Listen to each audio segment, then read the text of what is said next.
Salam à tous et je suis très heureux de vous retrouver pour une nouvelle vidéo. Le Sénégal et la RDC vont s'affronter dans un match comptant pour les qualifications à cette Coupe du Monde 2026. Aujourd'hui, on se retrouve pour faire l'avant-match de ce match choc entre deux belles équipes. Comme d'habitude, juste avant qu'on commence avec cette vidéo, si ce n'est pas fait, je t'invite à t'abonner, à liker et à commenter cette vidéo. Et un très grand merci à l'ensemble des personnes qui feront ça. Je tiens également à adresser tout mon soutien au peuple congolais, bien évidemment, vis-à-vis de ce qu'ils vivent en ce moment. On sait très bien qu'en Palestine, c'est un petit peu compliqué. C'est également le même cas de figure. Donc, c'est également une cause qu'il ne faut pas oublier et une cause qu'il faut défendre avec honneur. Premièrement, il faut savoir que ce match est décisif pour les deux équipes. Le Sénégal n'a pas réussi à remporter ses deux premiers matchs. Les Sénégalais se sont imposés 4-0 face au Soudan du Sud, mais ont concédé le match nul 0-0 contre le Togo. Malgré ça, les hommes d'Aliou Cissé restent quand même premiers de leur groupe avec 4 points au total. Et justement, ils sont à égalité avec le Soudan. Et de l'autre côté, en revanche, pour la RDC, c'est un match qui est vraiment très important, qui est capital clairement,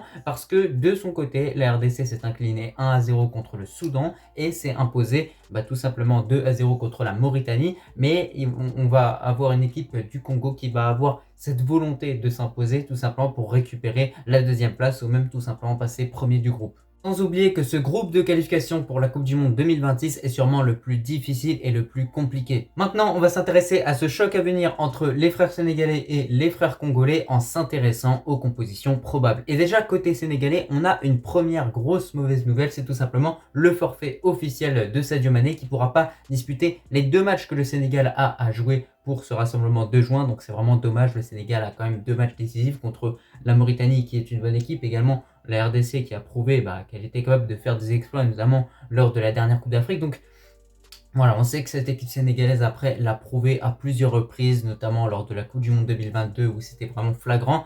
Cette équipe n'a pas forcément toujours besoin de Sadio Mané. On sait que c'est un leader, on sait que c'est un joueur qui est important sur le plan offensif, sur également le plan mental. Mais je pense que cette équipe-là aujourd'hui peut faire sans Sadio Mané et peut aujourd'hui obtenir un très bon résultat au Sénégal face à cette équipe de la RDC. On commence avec le 11 probable du Sénégal. Au poste de gardien, on devrait avoir Edouard Mendy qui sera titularisé par Aliou Cissé. Alors ce joueur s'est dit tout simplement fier de sa première saison en Arabie Saoudite où il a pu réaliser quelques clean sheets, un petit peu s'acclimater au championnat, même si par période c'était un petit peu compliqué. Maintenant on sait qu'il est capable de tenir sa place de titulaire avec le Sénégal. Il l'a prouvé à plein de reprises et même au cas où s'il n'est pas forcément à son meilleur niveau, il reste également d'excellents gardiens sur le banc.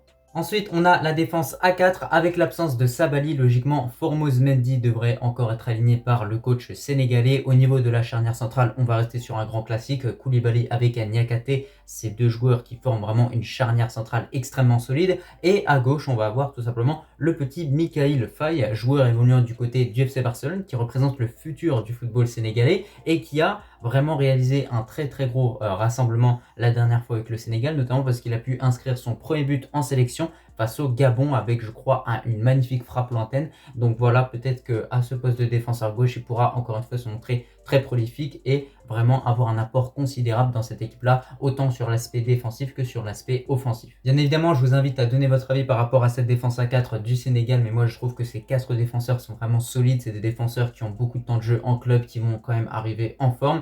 Et moi je pense que voilà, au niveau de cette défense, quand on voit les joueurs qui sont disponibles, on ne peut pas mieux faire que la défense justement que je vous ai mise. Peut-être qu'on peut mettre également Abdou Diallo en tant que défenseur gauche qui peut occuper totalement cette fonction-là. Juste devant cette défense, on va avoir le trio du milieu et là encore une fois, on a des sacrés joueurs de qualité. Idrissa Gueye, Pape Gueye, Lamine Camara. On a un petit peu de l'expérience qui est menée tout simplement au futur, à l'avenir, parce que Lamine Camara est clairement un joueur d'avenir pour le Sénégal. Il représente le futur de cette nation. On a également Pape Matar Sarr qui est une jeune pépite qui pourrait commencer comme être sur le banc pour ce match face à la RDC. En tout cas, c'est le petit trio que j'ai aligné. Moi, je trouve que c'est pas mal.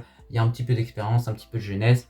Je pense que voilà, c'est des joueurs qui sont habitués à jouer ensemble également, notamment parce qu'il y a des liens entre Idrissa Gueye et Pape Gueye qui arrivent à bien se trouver, notamment au milieu de terrain. Et enfin, on va avoir le trio d'attaque. Et là, on va avoir Ismaïla Sarr à droite, à gauche Ndiaye et en pointe d'attaque Habib Diallo. Alors, j'ai décidé de mettre Iliman Ndiaye pour remplacer Sadio Mané qui sera du coup absent pour ce match face à la RDC. C'est vraiment dommage que Sadio Mané ne soit pas là, mais je pense qu'un joueur comme Iliman Ndiaye peut largement faire le taf et peut proposer quelque chose d'intéressant sur le terrain, notamment délivrer des passes décisives, faire des centres, dribbler, percuter et réellement avoir un apport offensif considérable. Concernant les deux autres attaquants que j'ai alignés, on les connaît extrêmement bien. Habib Diallo, on sait que c'est le type d'attaquant qui peut marquer un but à tout moment en ayant tout simplement un centre de qualité qui arrive sur lui. Voilà, il n'a pas besoin de 1 milliard d'occasions pour marquer, donc ça c'est vraiment un gros point positif que ce joueur possède. C'est clairement un avantage qu'il possède par rapport aux autres attaquants. Et enfin, concernant Ismaïla Sarr, alors il n'a pas vécu la meilleure de ses saisons au niveau de son club, mais avec le Sénégal, on sait qu'avec sa vitesse, avec ses dribbles, avec toutes les qualités qu'il possède et surtout avec l'expérience qu'il a, aujourd'hui on est obligé de le mettre en tant que titulaire. Peut-être que voilà, vous préférez mettre un autre ailier, mais moi je préfère faire confiance à la vitesse de Ismaïla Sarr qui pourra poser énormément de problèmes à cette équipe du Congo. En tout cas, voilà ce que ça donne concernant le 11 de cette équipe sénégalaise organisée en 4-3-3. Donc on remarque clairement un gardien solide, une défense solide, un milieu de terrain qui est cohérent et logique et surtout une attaque remplie de vitesse, remplie de dribble mais également d'efficacité avec Habib Diallo. N'hésitez pas à me dire en commentaire si vous êtes d'accord avec mes choix ou si vous préférez aligner d'autres joueurs qui pourraient selon vous avoir un impact plus considérable par rapport aux joueurs que justement j'ai mis sur le terrain. On passe au 11 de la République démocratique du Congo et au poste de gardien, on devrait avoir Berthaud en tant que titulaire étant donné que Mpassi, l'habituel titulaire, n'a pas été convoqué pour ce rassemblement de joint par Sébastien Le Sabre. Au niveau de la charnière centrale, on va plutôt rester sur un très grand classique. Latéral droit, Kalulu, défense centrale, Mbemba Inunga, joueur évoluant du côté de Simba en Tanzanie, la Tanzanie qui est réputée également pour avoir un très bon championnat. Et enfin, en tant que latéral gauche, on va avoir Masuaku, donc voilà, joueur aussi qui a de l'expérience, qui est passé par West Ham, qui a prouvé réellement sa valeur lors de la dernière Coupe d'Afrique, notamment avec un apport considérable offensivement, beaucoup de centres, un latéral gauche extrêmement actif sur son côté. Donc voilà, c'est un joueur qui posera des problèmes bien évidemment à Ismaïla Sarr parce que logiquement ces deux joueurs seront opposés et devront jouer l'un contre l'autre lors de ce choc. L'homme fort de cette charnière centrale, c'est surtout Mbemba qui a clairement montré qu'il était capable d'être un leader dans cette équipe congolaise, notamment lors de cette CAN 2023 où il a vraiment été exceptionnel de A à Z au niveau de la compétition. Donc voilà, logique qu'il soit aligné en tant que titulaire. Désormais, le milieu de terrain, et là on est dans un 4-2-3-1, donc on va avoir deux milieux centraux qui vont être juste devant notre défense, donc Moutou Sami et Pickle. Écoutez, j'ai trouvé que ces deux milieux centraux ont vraiment réalisé une très grosse CAN 2023. Alors oui, il ne faut pas oublier que ça fait un certain moment que cette équipe congolaise n'a pas joué, mais les automatismes sont encore présents entre ces deux joueurs-là au milieu de terrain. Ces deux joueurs-là qui ont fait d'ailleurs beaucoup de mal à notre équipe nationale en tant que Marocain parce qu'ils ont récupéré un nombre de ballons incalculable. Ils faisaient plein de courses vers l'avant. C'est des joueurs qui donnent tout sur le terrain, qui donnent tout pour le maillot également.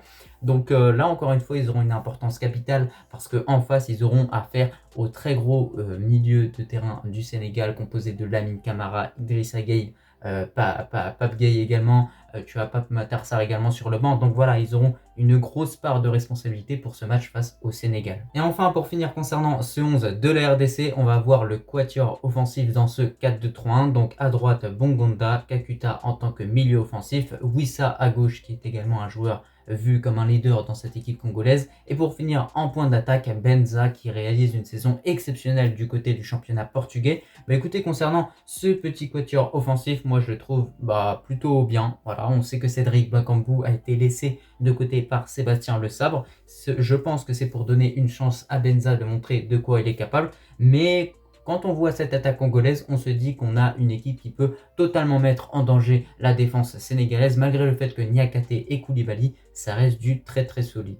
Je vous invite bien évidemment à donner votre avis par rapport à ces deux compositions probables que je vous ai présentées, mais on remarque qu'au niveau de l'effectif, il y a quand même une supériorité qui est nette de la part des frères sénégalais. Pour terminer cette vidéo en beauté, mon pronostic par rapport à ce Sénégal-Congo. Alors premièrement, je pense qu'on va assister à un match équilibré et serré entre ces deux équipes, notamment parce que comme je l'ai dit en introduction, il y a énormément d'enjeux. L'enjeu de se qualifier pour cette Coupe du Monde 2026 qui se déroulera aux États-Unis, au Canada et au Mexique. Alors pour l'instant, le Sénégal est premier de ce groupe avec 4 points au total. Les Sénégalais vont avoir envie de creuser l'écart pour tout simplement se qualifier tranquillement. Maintenant, au niveau de la forme de ces deux équipes, il ne faut pas oublier que la RDC, son dernier match remonte à cette élimination lors de la CAN en Côte d'Ivoire, notamment face à l'Afrique du Sud, alors que de l'autre côté, le Sénégal a pu disputer 2 matchs amicaux lors du mois de mars. Et lors de ces 2 matchs amicaux, les Sénégalais se sont imposés de façon successive et répétitive. Donc au final, au niveau de la forme, le Sénégal est déjà supérieur par rapport à cette équipe congolaise. Et je pense aussi que dans ce match-là, tellement ça va être serré que les remplaçants peuvent également jouer un rôle. Maintenant, d'un côté, on voit une équipe sénégalaise qui a une superbe attaque, également une défense extrêmement cohérente avec des joueurs qui se connaissent bien parce que ça fait vraiment plusieurs années qu'ils évoluent ensemble. Donc c'est pour ça qu'en ce sens, je vois le Sénégal s'imposer sur un score de 2-1.